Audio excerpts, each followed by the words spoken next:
Continuing on with 40 recommendations for a Muslim home.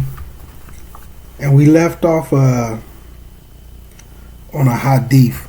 I'll reread the hadith where it says, just as a righteous wife is one of the four elements of happiness to a bad wife. Astaghfirullah. Let me start that over. Just as a righteous wife is one of the four elements of happiness, so a bad wife is one of the four elements of misery. As it says in the Sahih Hadith, one of the elements of happiness is a righteous wife, whom when you see, you feel pleased. And when you are away, you feel that you can trust her with regards to herself and your property. And one of the elements of misery is a bad wife whom when you see, you feel upset. She keeps attacking you verbally, and when you are away, you do not feel that you can trust her with regards to herself and your property. Alhamdulillah. On the other hand, it is also essential to look at the situation of the prospective husband who is proposing marriage to the Muslim woman, and to agree to his proposal in accordance with the following conditions. The Prophet ﷺ said, if there come to you one with whose religion and character you are pleased, then marry your daughter or sister, etc. to him. Otherwise, there will be fitna and great corruption in the land. Now you just think about that. And this shows the importance of marriage. When there's good brothers out here and individuals not marrying them to good sisters or just some of the sisters, period, you will see a lot of corruption, a lot of fitna in the land, right? Fitna and corruption in the land. So just look at some of the things some of these brothers who not married, but they may be good brothers though. Just look at some of the things they fallen into. They may be fornicating. That balance isn't there. That balance, that structure of, having a woman in a home, someone to care for. They may be falling into a lot of things. And without that balance and something that's keeping them in check, once you start to do sins and deeds that Allah is not pleased with,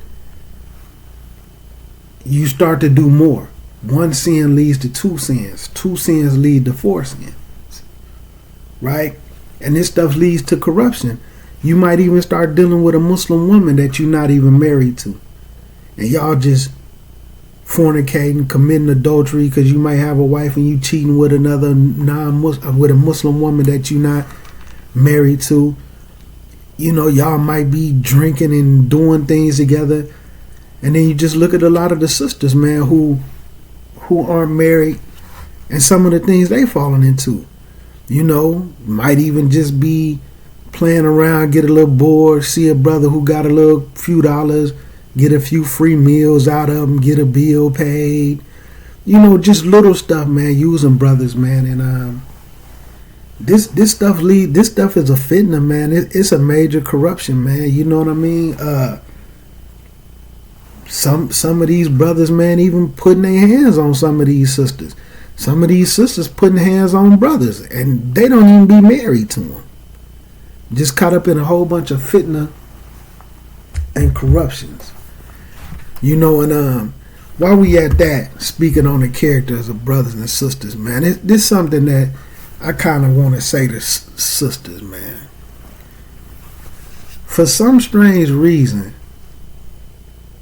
y'all the only ones that will say something like, let's say you meet a good dude, you don't like him, and he want to be your friend. You friend zoning him, you stringing him along for whatever you can get out of him. He might pay a bill, he might buy you some food, You might have some kids. He might order food. You know what I'm saying? Feed you and your family. The thing is this. Women say men like that is stupid. They tell their friends, girl, he's stupid. You know what I'm saying? I'm doing this and that. But let's think about the logic of this and showing some of the corruptions with the game that they planned and how the mind has been corrupted. Why does an individual have to be stupid because he's being a good person to you? You see what I'm saying? He's stupid. He dumb. I can get anything I want out of him. Why he got to be stupid for that? Because you know what your intentions are. So you feel like you outsmarting him. But Allah sees that. That right there could be a reward for him. That could be sadaqah for him. That could be zakat for him. And then you feeling like he's some dumb brother that you could just get over on whenever you feel like it. And all this type of stuff. You don't think Allah gonna hold that against you? You know what I'm saying? But that's one thing, man, individuals need to stop doing. And the same with some of these brothers, man, who got a good sister, man, even if they married to them, that be cooking and they doing little stuff, man, and they think these sisters is stupid because they good to them. That's a very corrupt mind state to have. Why a person got to be stupid and gullible because they a good person to you, male or female? That's something that we need to correct, man, and it's something that I'm starting to hear a lot of these days. You know what I'm saying? I'm a wakil, and some of the stuff, man, that when I'm trying to help some of these sisters get married, man, some of the things that they say and that they discuss and we go over, it's unbelievable. It's unbelievable. I won't go into it because it's private, but it's unbelievable. But I want to give some of these sisters some advice who have walis and they have wakils, and they just feel like, or the masjid is handling their affairs, and they not getting them married. I'm going to give y'all some advice. It's hard for a brother to find a partner for somebody that they wouldn't even consider for marriage themselves. You see what I'm saying? They're not going to put you on a good brother.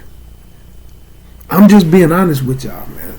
I'm not saying this is every case, but sometimes some of y'all need to start listening to y'all wakils when they trying to advise you on why they can't find you nobody. Because they can't find a bad enough brother to put you with. As harsh as it may sound, but this is a reality. It's just like the same with some of these sisters who might have a friend that, a friend, a sister, a cousin, and you feel like they in need of a good man. You're not going to put them with a brother that you wouldn't deal with yourself. A brother that you know what I'm saying, that you got to know, and you know their ways and their actions and their character, and you know they're a bad fit. Not a sister that you care about. You're not gonna put them together.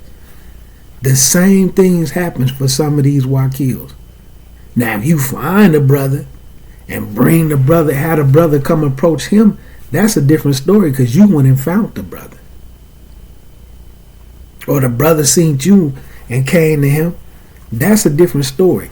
So and me having that conversation, this stuff ties into having a proper Muslim home. Choosing a spouse. Not only choosing a spouse, but being a good spouse. And not looking as to what you can get out of it, male or female. If you had a mindset of, I'm going into this marriage to be of some service. What is it that I could do for you and make your life better? As opposed to, this is what I need. I'm talking to brothers and sisters. I need her for this. I need her for that. I need a woman for this. I need a man for this. I need a man for that. And then it's a tug of war of who can get whatever they can get out of the next person. You understand? Those marriages, they just don't work right. It's better to be with somebody that you want to be with than to be with somebody and y'all just constantly trying to figure out how to make it work. Because it's just not working. Because y'all both have some type of need for each other, man. You had that mindset. How can I go into this and be of some type of a service to my future spouse? Because that's more pleasing to Allah. That's more pleasing to Allah. When you get into the hadiths, it's not even permissible for you to say bad words and bad language to another Muslim. You know how many Muslims in the house cussing each other out, calling each other names? And then he'll go to his respective circles and families and talk about her. She's going to go to her respective circles and families and talk about him. But not going to a person who can help solve the issue, like an imam or wakil, somebody who's knowledgeable enough to bring them back together and bring some type of counsel and bring things back down to a calm and a medium level so that y'all can get back to a functioning relationship. That's a different story. But anything outside of that, y'all backbiting each other. So y'all in the house talking crazy to each other. When y'all away from each other, y'all backbiting each other. Then y'all saying a whole lot of stuff out of anger that you don't even really mean about each other. But then dig this. When you realize that y'all doing that, y'all don't seek istighfar, astaghfirullah, and then you don't do 2 rakats and make tawbah. And the 2 rakats following up that bad deed with a good deed. And then y'all both end up in situations where you justifying what you said about her or what you said about him. You feel like they deserve it. Nobody steps up and be the bigger person. Or the female know that they in the wrong, but then they'll just chalk it up, well, he the man, so he's supposed to be the bigger person. Is that what Islam teaches us? Nah, not at all. So we really need to be careful of what we doing, man, when we get in these marriages, man, because you can have a halal marriage based off of the situations that it make a halal, but the atmosphere that y'all in is extremely haram. Y'all disrespecting each other, y'all being mean to each other, y'all being spiteful to each other, y'all spying on each other, lying to each other, trying to get over on each other. It's almost like you put yourself in a situation where you would be sleeping with the enemy based off of why you choosing. You might mess around and be in a survival relationship, so you choosing somebody because you need to survive. Brother ain't got no crib, he just fresh home from jail. She got a crib, she got the little, and where we at out here by the shop, we call them link cards. They're food stamp cards or whatever they call them in your area. She got the little link card, the food stamp card, Section 8 low income housing. Man, I need to get in where I fit in. And then you end up with the first sister that'll take you. Sister in a bad situation, can't pay her bills, or she just tired of them, don't want to work. She got kids, so she can't keep a job and a babysitter, and now she need a dude. She end up with the first person that'll accept her in her situation. Survival relationships, man, survival marriages. We want to avoid that, man. We want to do these things up on Quran and Sunnah, man. And these are the things, these is the recommendations, and this is what Islam calls for us to do. And when you have a Muslim household like this, then like it said in the previous pages, this is what makes a better society.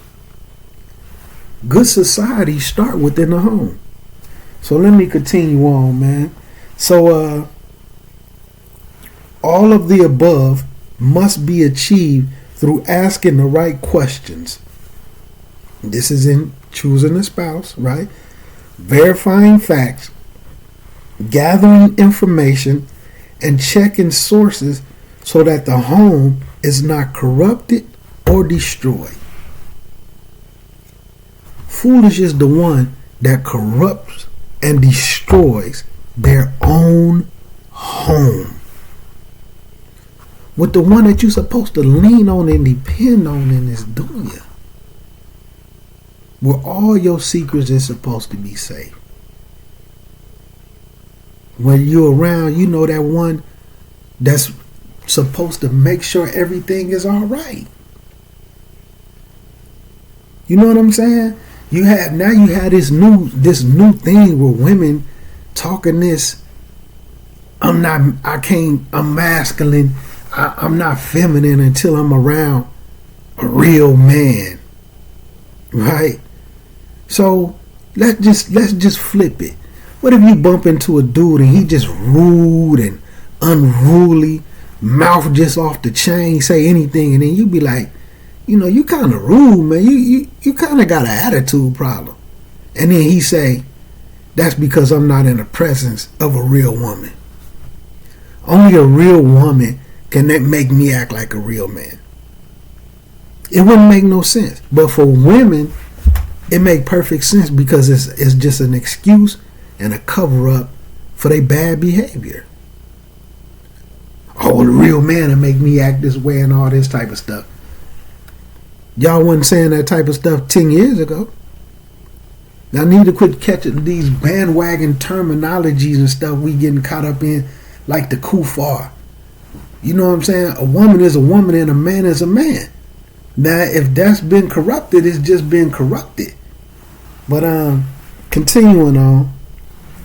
So, again, foolish is the one who corrupts and destroys their own home.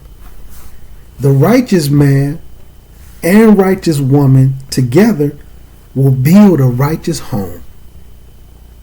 Because Quran ayat, Surah 7, verse 58.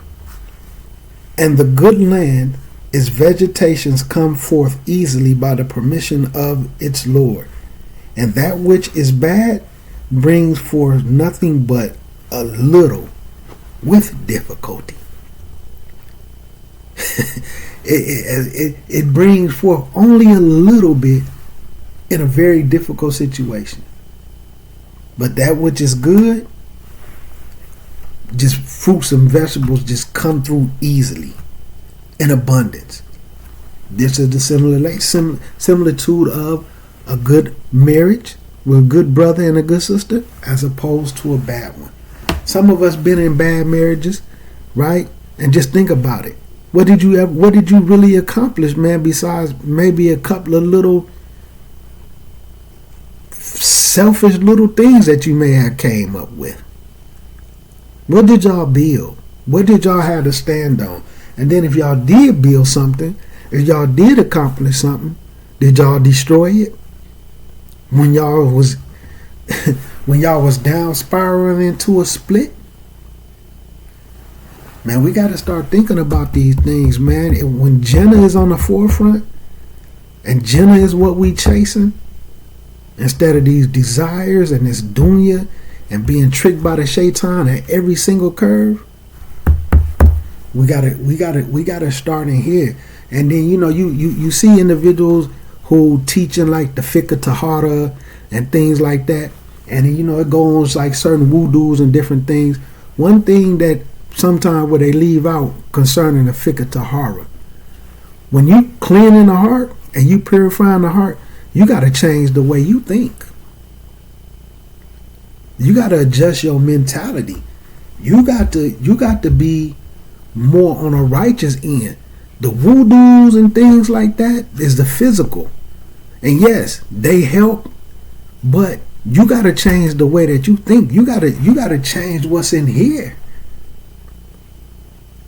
A corrupt heart leads to corrupt limbs and corrupt speech, corrupt thoughts. So it ain't. You got to embody it all. You got to change the way you think. You got to learn how to be the nicest of the nicest person. One thing, this is with me, and this is what I keep in mind. Wallahi, with my dealings, when I go to work, when I go to the store, anywhere where I go, my mindset is always, every single encounter that I have, I got to make sure I have the best character and the best manners out of every single person that I encounter. Because the Muslim is supposed to have the best characters. If it's even my own mom, even if it's my daughter, anybody, I got to have the best character and best manners with anybody that I encounter. In every conversation, I got to have the best speech. If I'm going in a store, it don't matter if it's a male, a female, a little kid, an elderly person, I want to open that door for them. I want to open the door for them. I want to be the nicest one in the whole entire room. But see, you got to change. We got to change the way we think. We got that. If I'm walking this way and somebody walking that way, we got that. I'm not going to be the first person to move mentality. You need to get out of my way. You need to conform to how I feel. And it's not working for us, and we bringing that stuff into our households. We bringing that stuff into our household. And one thing that the sisters, because this is sticking to this, we speaking on the household, the Muslim household. You gotta start doing some work on yourself and start making sure that you're prepared. You gotta start making sure that you're prepared. 1 second. You gotta make sure you're prepared. Brothers and sisters, right? Sisters, if you know that you don't cook every day already, if you know that the majority of the time you just laying around the crib, you know, you ain't fixing your hair up, you ain't trying to be cute, and this is on a regular basis, you know you ain't really keeping up with the laundry like that, and you know you not really reading books, you might pray 5 times a day. Some days you might not. Some days you might pray on time, and then sometimes you might not pray on time. And you know that you don't pray tahajjud, and you know you don't really listen to lectures like that. And you know this about yourself. Don't go in trying to trick no brother into thinking that you do these things every day. Oh, brother, I'm always reading Quran and my recitation and tajweed and all this stuff, but you know it's not true, because when you get into that marriage, it's going to expose you, because those is the type of things that you can't fake. If you got you a dude who working and he paying all the bills, and you know some of these brothers, man, some brothers like breakfast, lunch, and dinner. If this man like, hey, I'm taking care of this, and then you know, a lot of the sisters already have kids already, so when they come into the household, they're providing for you and somebody else's kids. Alhamdulillah. If this brother like after Fajr, you know what I'm saying? I like a little breakfast after Fajr, and you know that you're not gonna get up. And you know you're not cooking no breakfast after Fajr every day. Let's say if it's 31 days in a month, 20 to 25 days this man wants breakfast. And you know you're not going to do it. Don't trick him into no marriage and thinking that once you get him in the marriage, you can start slacking off. And then this man want his lunch fixed for work. And he don't want a week full of leftovers. Y'all had lasagna on Monday. You know, y'all had some fried chicken on Tuesday. You know, on Wednesday y'all had something else, and it's some baked potatoes left over, or some macaroni and cheese. Don't sit up and throw that man a slice of lasagna and then the baked whatever leftovers that ain't even in there. You know, occasionally, but this man lunch is the leftovers from the last 3 days. Then when he get off, he come home. I'm just saying, this is what some brothers be expecting. And you know that you're not into cooking 3 meals a day every day. You know you're not into ironing thobes, hanging up thobes, washing and drying thobes. You know this ain't your steez because you don't do this type of stuff already. Don't, just be honest with the brother, man. Because once he get into that marriage, he's gonna feel deceived. The same way some of y'all sisters feel when a brother sit up and tell y'all he gonna pay these bills, he gonna take you on trips, he gonna do this and he gonna do that, when he know he can't do it. And then he get into the situation and hope that you work with him. You gonna feel let down. You gonna feel deceived. That brother gonna feel the same way. Or you think because you sit on the phone with him, or y'all had to sit down and the brother had the best recitation you ever heard, and it made you feel a little way, make you feel a little warm and fuzzy inside and all that. And then you get home and the brother Dean needs to be entirely revamped from the beginning. How you gonna feel? That's how the brothers gonna feel, man. So y'all gotta start being honest with each other, man. Y'all gotta be honest, man, or y'all just gonna have a tug of war relationship. I'm pulling to get things going more my way. That way, at the relationship end, I won't feel stupid or got over on. So as long as I get more out of him or I get more out of her, it's a tug of war. And if it ain't tug of war, y'all fighting. Just got to be honest with each other, man. So I'm coming into chapter, the second part of this. I'm just going to read a little bit. So part 2. So part 1, let me just reiterate. So part 1 is alhamdulillah. So this is in the chapter of forming a household. So part 1, making a good choice when choosing a spouse. Part 2, striving to guide one's wife. Brother, you got to have that helm up, man. This ain't no more that the days of that parakeet and Dean needs to be over with. Before I touch this, let me give y'all an example of something. When I was in school, they used to do this thing where they would have all the kids in the classroom, and then they would have 6 kids go outside. Then they would have one person stand in the front of the class, and then the teacher would tell him something. Right? Then the teacher would tell the first student to come in. It's 6 kids outside in the hallway. The first student would come in, and then the teacher would tell the student that was standing in front of the class, whisper in his ear what I just told you.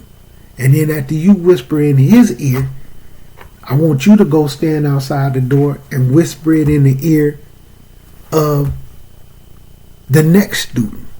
And then continue on till all the students is done. But everybody's whispering so nobody get to hear nothing. Then by the time the very last student come in, the teacher say, now what did he tell you? You know, the very last person have the message completely wrong every single time. This is what's happening to a lot of our dean. or a lot of us able to repeat things we've heard other people say without the knowledge or the understanding or the context of that statement. We parakeeting Dean. So when it's a situation, if you watch a movie, you and 3 people watch a movie. Y'all watch the movie multiple times. You know the movie front and back. You even know certain lines of the movie. Then you go somewhere. When somebody else start trying to tell you about that movie, you're going to know whether they seen it or not. You'll be able to look at them and say, you ain't seen that movie. Somebody must have told you about it. And they be like, oh yeah, well I heard about the movie from such and such. Then you able to say, well this ain't happened. That wasn't part of the movie. You got this part mixed up. You got this, that, and the third. That's how it is with this Dean. Some of y'all ain't seen the movie. That means you ain't did the studying.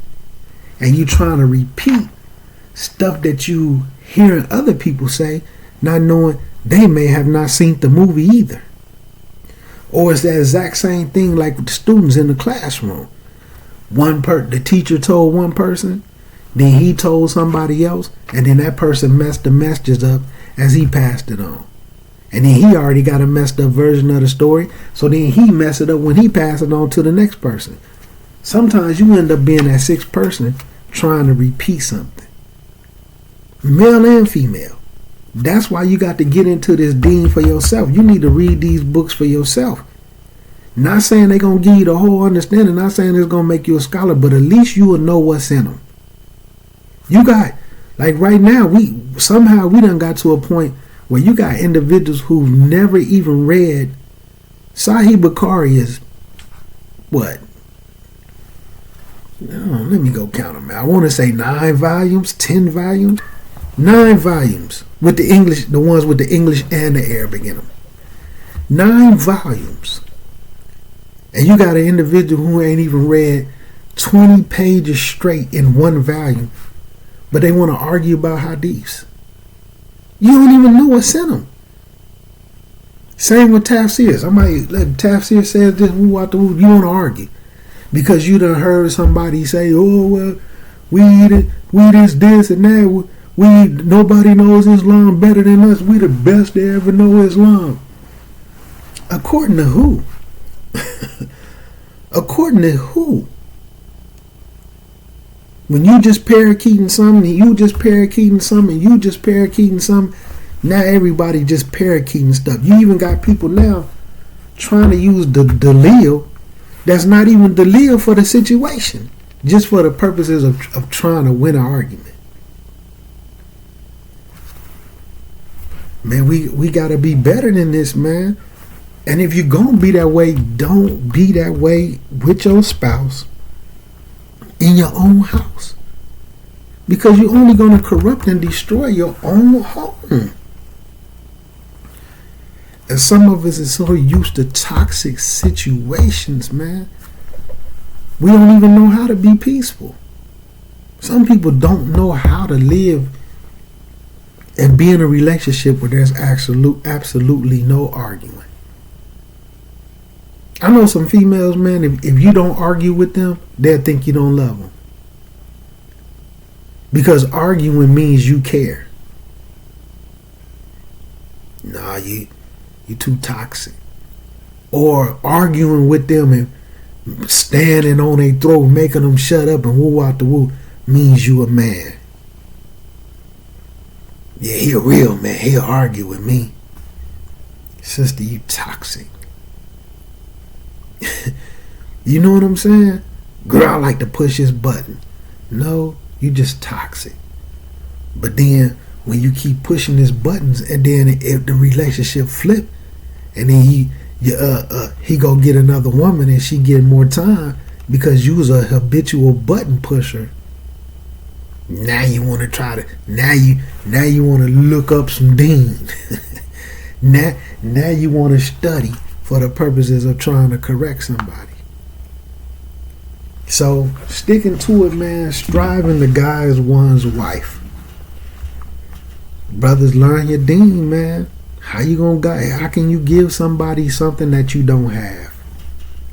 You can't teach a person something that you don't know. You may be able to wing it because she's so lackadaisical, but how far are you gonna get if you really trying to build? How you gonna build something with a lackadaisical woman? It's a ball and a chain, man. It's gonna end up becoming a burden unless you're just willing to carry her all the way to the end. And at least give her some tools. And it's the same. Sisters, how you gonna build with a lackadaisical brother? He's gonna end up being a burden. So, some of the advice on striving to guide one wife.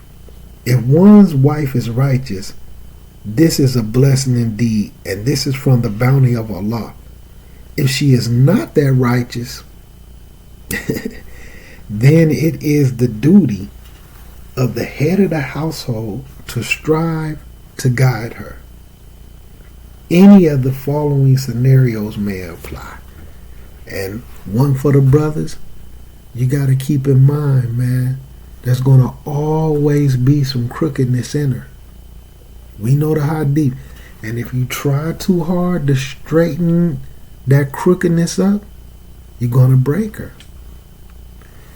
For those who haven't got too deep into the hadith, I don't want to get an explanation, but some scholars say break her means you're going to divorce her.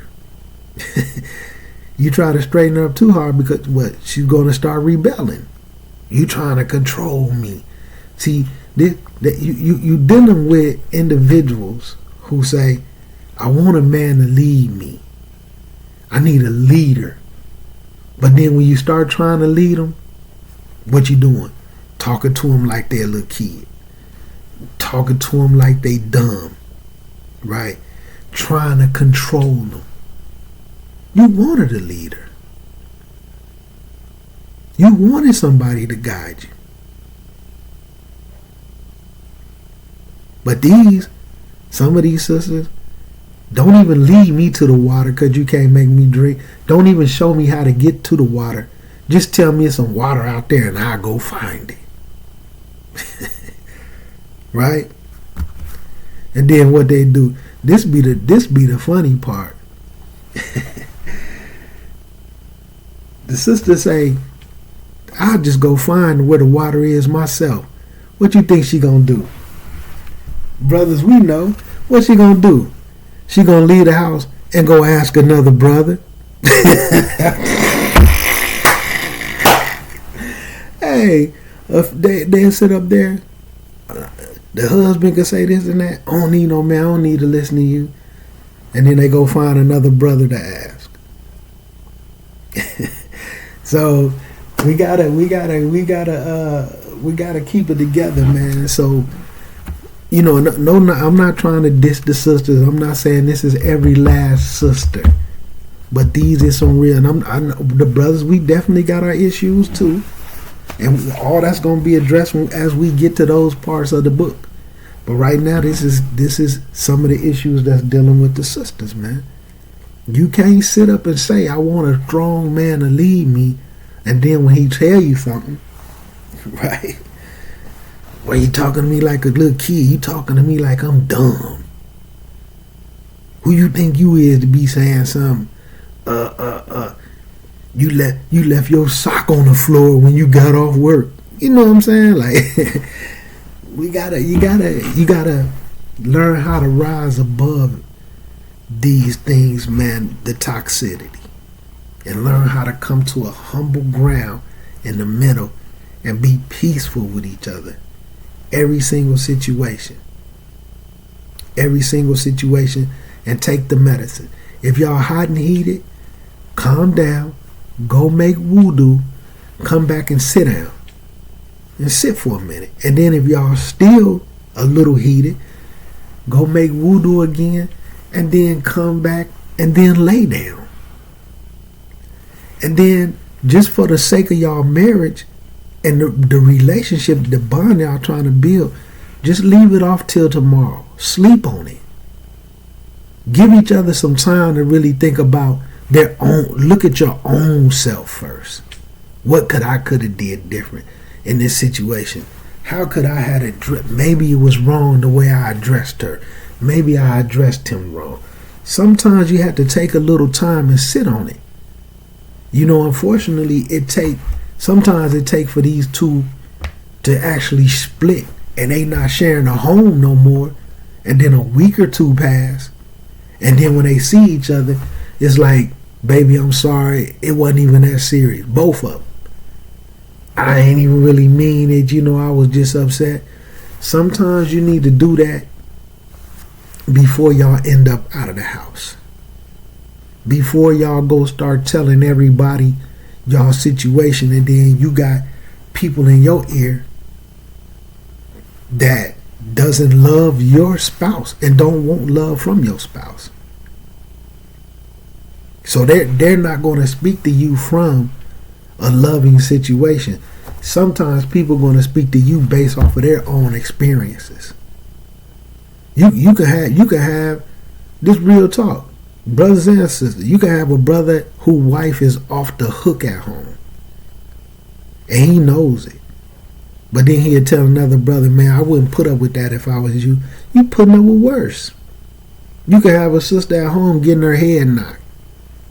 Husband all over the place, on drugs and everything. All you did was, your friend, only thing happened, her husband didn't hug her in the morning, and he usually hug her every day before he go to work. Now something, she's throwed. He ain't hug me today. What's going on? And then she telling her friend, and her friend, girl, I wouldn't put up with that if I was you. But she at home getting her head knocked by a dope fiend. And this is not Muslims, these Kafir situations, sometimes Muslims. So your spouse is your teammate, man. That's the one who's supposed to be loving you the most. Y'all trying to build a life together. Y'all trying to get to Jannah together. Y'all trying to go to hell together? These are things we need to think about, man. We need to use that deen and implement it and do better.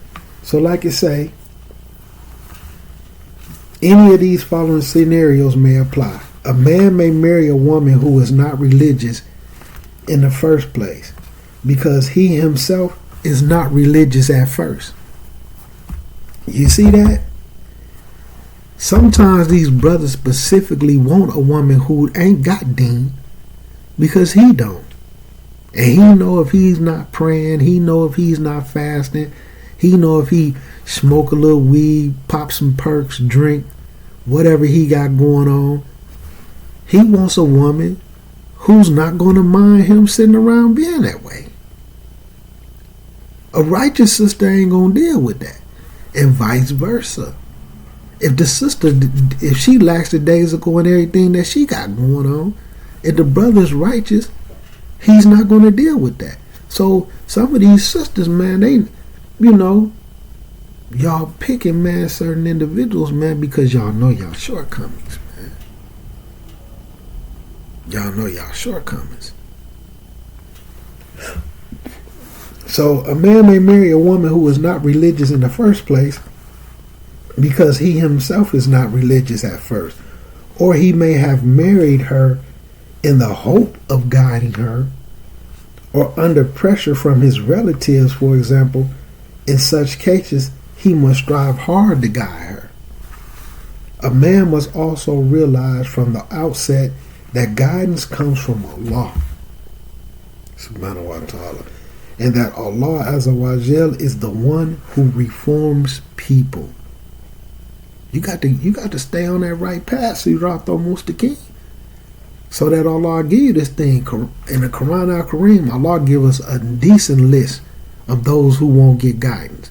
You get in your Quran and say Allah does not guide the one that do such and such and such and such. Allah don't guide the ones who do such and such and such and such. It don't matter if you praying, it don't matter if you doing this and that, you won't get guidance. Because Allah says if you do these things and you act like this, you don't get guidance. In fact, they say Allah will leave you on the path that you have chosen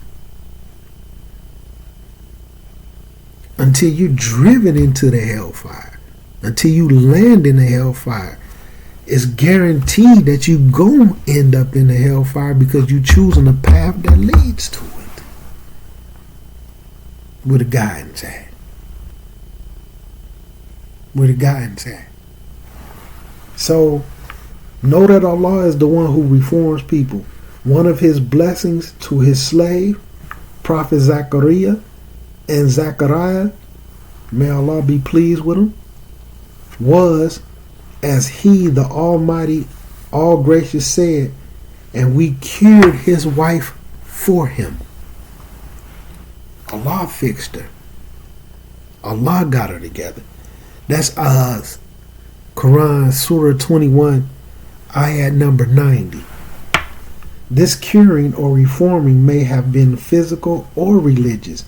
Ibn Abbas, may Allah be pleased with him, said, she was barren and could not have children. Then she had a child. Atta said she was harsh of tongue, and Allah the Exalted reformed her. So I'm going to close with this right here. This is a list where it says, there are various means of guiding or reforming one's wife. 1. Pay attention to correcting her worship of Allah. This is number 1. Pay attention to correcting her worship of Allah in all its aspects, as will be discussed in detail below. 2. Striving to strengthen her iman, such as encouraging her to pray at night, Qiyam al-Layl, or Tahajjud, which the difference between Qiyam al-Layl and Tahajjud is Qiyam al-Layl, you haven't went to sleep. If you go to sleep and then wake up to pray at night, that's called Tahajjud, because that's basically what Tahajjud means. You giving up sleep. So Qiyam al-Layl is just a night prayer that you pray and you haven't been to sleep. Tahajjud means you went to sleep and woke up to pray it, right? So encouraging her to pray at night, Qiyam al-Layl or Tahajjud. Encouraging her to read the Quran.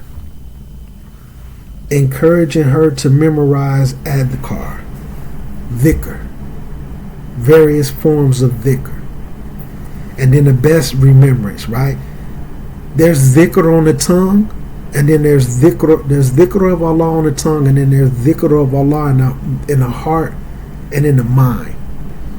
When a situation comes up where you possibly about to do something wrong, or you possibly about to do something that you shouldn't do, you think about Allah and say, let me return back to Allah. That's also a form of dhikr of Allah.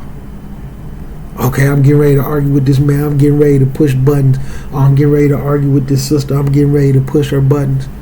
Think about Allah. Remember Allah. Dhikr of Allah. And then get yourself together. And then do some dhikr on the tongue as well. So encouraging her to memorize adhkar, different dhikrs, and remember the appropriate times and occasions for saying those dhikr. Encouraging her to give charity, zakat and sadaqah. Encouraging her to read useful Islamic books. Encouraging her to listen to useful Islamic lectures that can increase knowledge and strengthen iman, and supply her with those lectures. Choosing good religious friends for her with whom she can form ties of sisterhood and have good conversation and purposeful visits. And then the last one, protecting her from evil and blocking off all its avenues by keeping her away from bad companions and bad places. So that's the end of chapter 1. We're going to start again with chapter 2, which is called Creating an Atmosphere of Faith in the Home. So it starts with the third point, making the home a place for the remembrance of Allah. So anybody who listen, think about that right now. Is your home set up and designed to be a place for the remembrance of Allah? Or is it a house that's full of dunya and you got a corner where you put your prayer rug down and you pray in your little corner?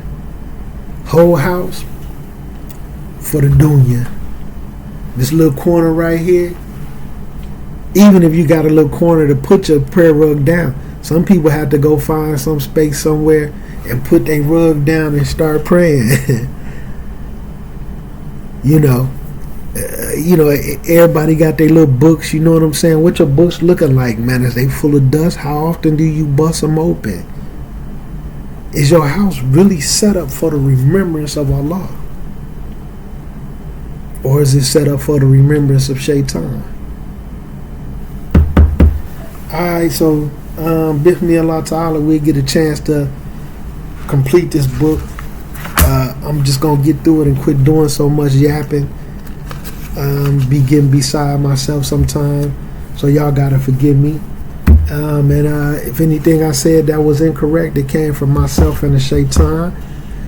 Sometimes I notice when I watch some of these, I be having a little slip of the tongue sometimes, and I may say the wrong word or the wrong, like I may meant to say this and I said it wrong, but you can understand what I'm saying. So forgive me for those type of things. So anything that I said that was correct came from Allah Azza wa Jal.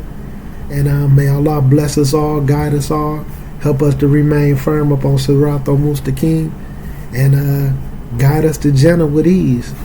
Ameen. Assalamu alaikum wa rahmatullahi wa barakatuhu wa magfiratuh.